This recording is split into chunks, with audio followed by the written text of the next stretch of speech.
A recente operação da polícia no Rio de Janeiro trouxe, novamente, a discussão sobre o alcance e o poderio das organizações criminosas. Estudos indicam que elas atuam em vários segmentos, muito além do tráfico de drogas, onde elas se consolidaram. Existem grandes setores da economia brasileira que são impactados por ações desses grupos.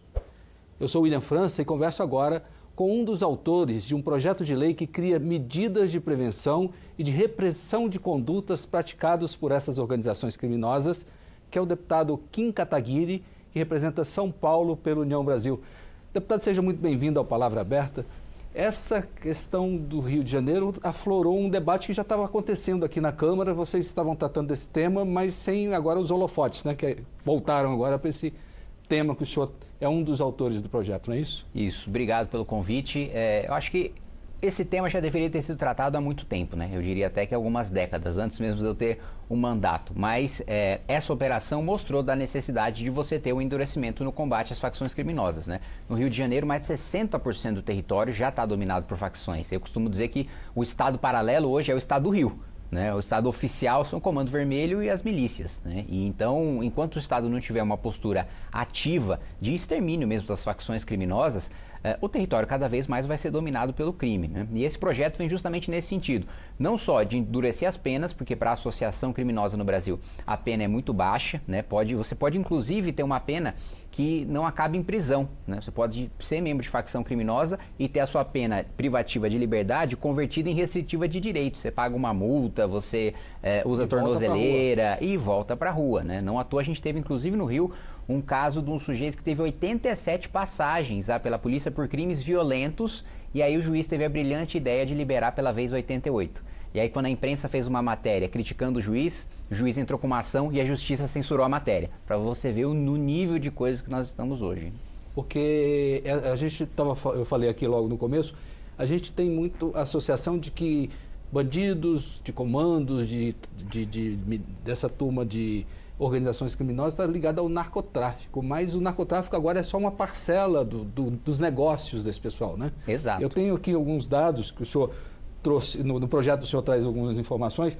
Eles atuam no setor de combustíveis e lubrificantes, bebidas, ouro, tabaco e cigarro e agora recentemente em fertilizantes. Então eles estão multiplicando e se diversificando comercialmente também, não é isso? É isso, e esse PL antifacção vem justamente nesse sentido. Todas as operações econômicas, hoje que envolve venda de gás, de energia elétrica, de internet, distribuidoras, postos de gasolina, hotéis, restaurantes, bares, fertilizantes, o mercado também de cigarro hoje, mais da metade dos cigarros que são vendidos hoje são ilegais, né? Muita gente, a maior parte das pessoas que fuma, né, consome cigarros ilegais e nem sabe que eles vêm do crime organizado. Então a gente sistematiza isso, faz uma alteração em todo o Código Penal, em algumas partes do Código de Processo Penal, não só para a gente ter penas mais duras, mas também para ter medidas de prevenção e de combate ao crime organizado antes da condenação transitada em julgado. Então eu acho que uma das medidas mais importantes é o sequestro de bens quando do recebimento da denúncia. Então, antes de ter uma condenação, mesmo em primeira instância, aquele faccionado já tem os seus bens sequestrados e não consegue mais desaparecer com esses bens. Porque hoje a polícia apreende e acaba devolvendo para Exato. Ele só pode ter esse sequestro dos bens depois de uma decisão judicial, seja ali no curso do processo uma decisão interlocutória até a condenação, mas não no recebimento da denúncia, porque você tem o inquérito policial, aí o Ministério Público recebe esse inquérito, apresenta a acusação, a denúncia contra o faccionado, e aí tem a recepção da denúncia que dá início ao processo penal. Nesse momento a gente já quer decretar necessariamente o sequestro de bens e também tirando um pouco da discricionariedade do judiciário, que por vezes ele é muito leniente, né? Existe uma margem de interpretação da legislação, tem juízes que interpretam de maneira mais dura, tem juízes que interpretam de maneira mais leve. Nesse quesito a gente está colocando necessariamente uma interpretação mais rigorosa se o acusado é faccionado. Entendi. Esse projeto que a gente está tratando, ele trata de várias coisas. O texto dele ocupa 33 páginas, é bastante extenso. Ele mexe com esse sistema econômico, a ideia é quebrar, porque todo mundo diz que não adianta pegar o traficante, pequeno traficante que está ali no morro, tem que pegar o barão que nunca, às vezes nem está na cidade, está fora, está até no exterior.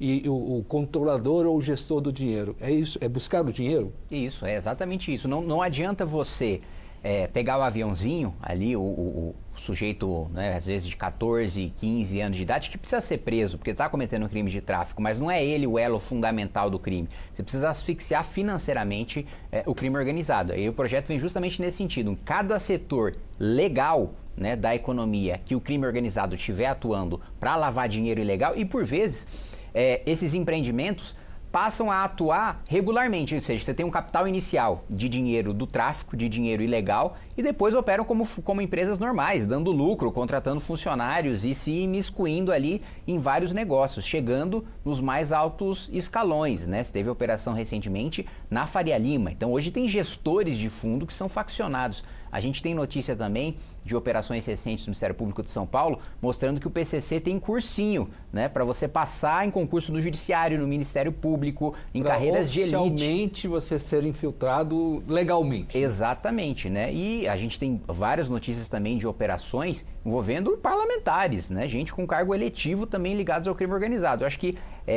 esses cabeças, né, essa elite do crime que precisa ser combatida, porque digamos assim, quem está no baixo escalão é substituível, é fungível, ele troca por uma outra pessoa no dia seguinte. A liderança não. Quando você consegue pegar lideranças que estão no topo da hierarquia, não é tão fácil substituí-las porque elas são mentores do crime, né? O senhor falou de números de economia, e eu tenho aqui no seu projeto, na justificativa, traz um dado que a Confederação Nacional da Indústria, a CNI, estimou em 2022, ou seja, há 3 anos, perdas anuais de em torno de 450 bilhões de reais com desvios nesses segmentos. É esse dinheiro que tem que amarrar. E esse dinheiro, como você colocou, né? É o dado de 22. Hoje eu não tenho dúvida de que aumentou. 450 bilhões de reais é o número, quando a gente fala em bilhões, né? Até pra gente que legisla sobre isso dia a dia, é difícil de visualizar. Para a população, mais ainda. A gente está falando, imagina todos os gastos da educação do país somados. Pega o que todas as prefeituras, todos os governos estaduais gastam com professores, com faxineiros, auxiliares administrativos, merendeira. Soma tudo isso, as universidades federais, as universidades estaduais, não dá metade do que o crime lucra em um ano. É um bom comparativo isso, para ter uma ordem de grandeza, né? Para ter uma noção, né? Sai na rua e conta quantas escolas, quantas universidades tem, todas que você conhece, não dá nem metade do que o crime organizado. E esse estudo da CNI ainda é sobre o rendimento nas operações legais. A gente está desconsiderando ainda a receita do tráfico, né? A gente está considerando do contrabando. Então, esse número duplica facilmente. Não é à toa que se fala de Estado paralelo. É de fato. E eu tenho defendido uma tese mais radical, que precisaria inclusive de uma nova Constituição, da adoção do direito penal do inimigo, de considerar, né, faccionados como invasores estrangeiros, como se um país estrangeiro estivesse nos invadindo e aqueles soldados dos países estrangeiros, eles não são sujeitos de direito como um cidadão brasileiro. Né? Eles têm um direito do inimigo, eles têm um direito que eles são tratados como invasores que não estão sujeitos à nossa Constituição, não estão sujeitos às nossas leis, às nossas garantias, e assim devem ser tratados. Porque o faccionado, ele tem domínio de território, ele tem exército, ele tem hino, ele tem tribunal do crime, que muitas vezes até chefe de facção de dentro do presídio faz uma reunião por Zoom para fazer julgamento do tribunal do crime. Então eles não reconhecem o pacto social do Brasil como legítimo para regrar a sua convivência entre outros. Não é uma pessoa que comete um erro e deve ser punida e reintegrada na sociedade, é uma pessoa que não reconhece a legitimidade da própria sociedade. Certo. Deputado, a gente já está caminhando para o final. Esse projeto, o senhor é um dos 15 autores. Ele tem uma complexidade tamanha que também contou com a colaboração de vários parlamentares. Em que pé está ele aqui na Câmara agora? Ele está avançado, né? Já teve o relatório apresentado na Comissão de Segurança, foi pedido vista, já está em fase final de tramitação nessa comissão, deve ser votado já nos próximos dias e, como você colocou, tem 15 autores, porque esse projeto é uma iniciativa da Frente Parlamentar do Livre Mercado, que eu fundei em 2019, hoje tem a presidência aí da deputada Caroline de Tone, então, né, os principais diretores da frente assinaram esse projeto para mostrar que o custo da segurança também é uma questão, a segurança se tornou uma questão tão importante para o Brasil que ele é um dos principais custos para a iniciativa privada, para o setor produtivo. Muitas vezes as pessoas escolhem não colocar suas empresas no Brasil, não por causa do sistema tributário, não por causa da taxa de juros, mas pela falta de segurança, que virou um fator econômico importante.